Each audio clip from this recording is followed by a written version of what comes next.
A Woman's a visual essay comparing Hamlet and the Collector through a feminist lens by Mia Blackmore. Choosing any point in modern history, we can find the authoritative power of the patriarchy in the stories of women. Despite both Hamlet by William Shakespeare and The Collector by John Fowles being written in different time periods, the trials and tribulations of the women in both stories ring the same bells.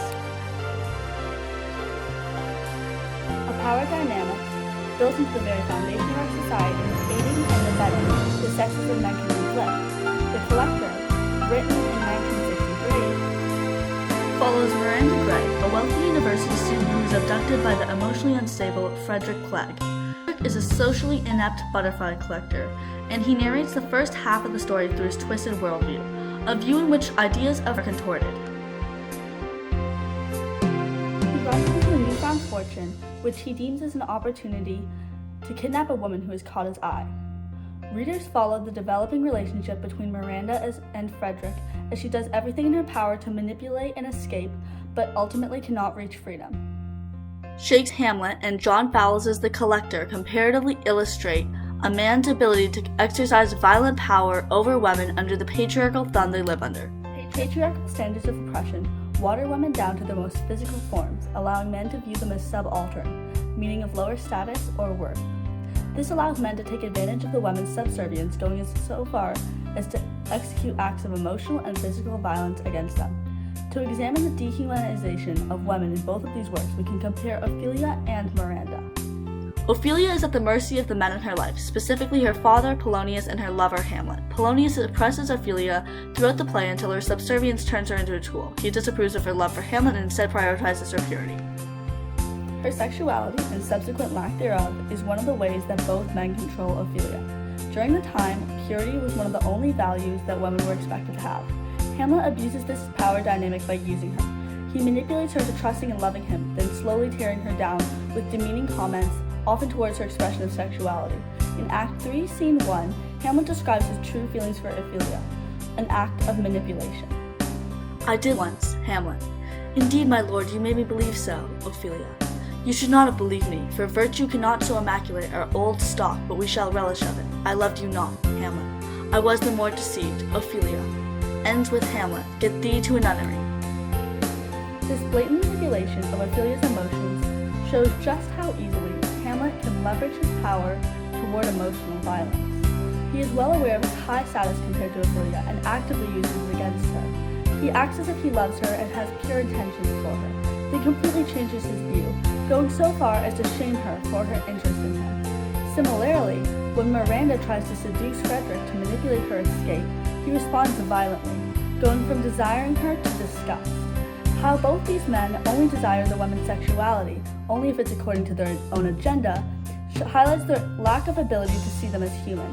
Their sexual worth is prioritized over their human worth, and when they see the sexuality is tainted, they quickly turn vile. The control over the way in which women choose to dress is also a display of dehumanization. In The Collector, Frederick dresses Miranda as if she's a doll. She doesn't like these clothes, but she doesn't have a choice as to what she wears. In contrast, Ophelia chooses to wear makeup, which Hamlet does not approve of, exercising a right to individuality. He says, God hath given you one face, and you make yourself another. This displays how the male characters see the woman's physical expression as no more than something for their benefit, and shows how they see them as only a tool to be used. How patriarchal standards suppress women's expression of sexuality, which leads to an uneven power dynamic that men can then leverage to provoke emotional or physical violence. From the successive dehumanization of the women in these books, we can see the way the men in both stories efficiently commit atrocious acts against their female counterparts. The men struggle with their moral dilemmas and it is not victimless. The anger and contempt that Frederick and Hamlet have towards the world are taken out on both Miranda and Ophelia. Hamlet expresses his anger about women, which some may say is motivated by Gertrude's swift marriage to his father's murderer. However, the reasoning is not justifiable for his actions towards Ophelia. Similarly, Frederick is sexually frustrated, emotionally and physically immature when it comes to intimate relationships, which Miranda feels the burden of. When Miranda tries to physically seduce him as a means of escape, he becomes disgusted with himself for not knowing what to do, leading to a switch in his behavior towards her. He discusses losing respect for her and uses this to justify his anger towards her, an anger that he feels truly towards himself. It was no good, he says. She had killed all the romance, she had made herself like any other woman, I didn't respect her anymore, there was nothing left to respect. I knew her lark, no sooner she was up and out of the she was as good as gone. Frederick's hatred of his inability to be with a woman causes him to hate Miranda simply because she's in charge of her sexuality in this scene. When the power dynamic shifts in the slightest way towards Miranda, Frederick immediately picks up on this. He uses her sexuality as a weapon to turn against her. Right after this event, he exercises more physical violence towards Miranda, going as far as to not get her the medical help she needs when she falls ill. Hamlet similarly uses Ophelia's sexuality against her. He understands the power he has over her and still chooses to abuse her, taking her purity. Ophelia's sexual expression is not a display of love when the power dynamic is twisted. Instead, it is easily manipulated to harm her. Sensuality is weaponized at the hands of both Frederick and Hamlet.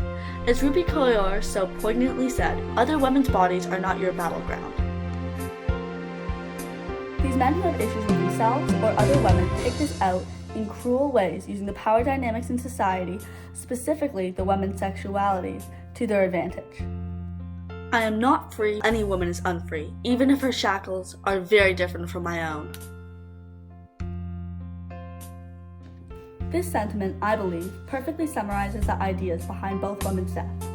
By both stories' end, the pain is felt by the characters' inability to escape their situations. However, an argument can be made that even with what we would see as freedom, these characters would never truly be free.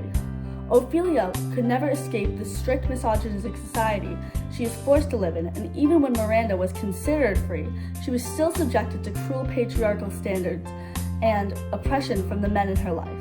When an entire society is set up as a cage, are the exploited ever truly free? Until we can all live with equal power, will the formidable persecutors continue to tyrannize?